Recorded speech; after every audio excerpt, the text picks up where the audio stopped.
Кон крајот на минатата година, една полска радиостаница се соочи со неуспешен експеримент со водители креирани со вештачка интелигенција, пошто за само 7 дена беа принудени да ги отпуштат.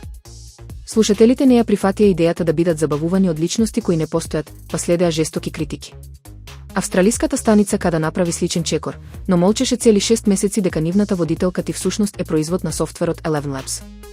Ти водела 4-часовна емисија секој работен ден, а сомнежите за нејзиното постоење започнале кога еден писател не успеал да најде никакви информации за неа. Собственикот на мрежата Ерен, Фајет Томе, објасни дека се работи за експеримент за тестирање на границите на радио во живо со новите технологии. Тој истакна дека водителката нема студио ниту микрофон, туку е целосно создадена од кодови и вибрации. Иако правно не постоела обврска да го објават идентитетот на Ти, многу слушатели се почувствуваа измамено. Тие бараат транспарентност и сметаат дека јавноста треба да биде информирана кога слуша глас кој не припаѓа на вистинска личност.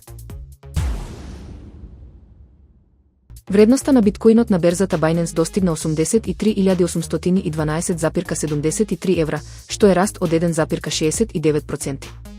Вкупниот обем на тргување со биткоин во последните 24 часа изнесуваше 15,61 милиарди евра, што е пониска вредност од неделниот просек. Индексот на страв и алчност за биткоинот се спушти на 54 поени, сигнализирајќи неутрално расположение меѓу инвеститорите, наспроти вчерашната состојба кога индексот беше во зоната на алчност со вредност 61. Повеќето главни криптовалути денеска се во пораст. Етереум порасна за 0,86% на 1589,92 евра, а Binance Coin за 1,52% на 533,58 евра. Solana скокна за 2,1% на 132,36 евра, додека Avalanche благо опадна за 0,27% на 19,28 евра. Телеграмовата валута Toncoin се зголеми за 1,86%, достигнувајќи 2,89 евра.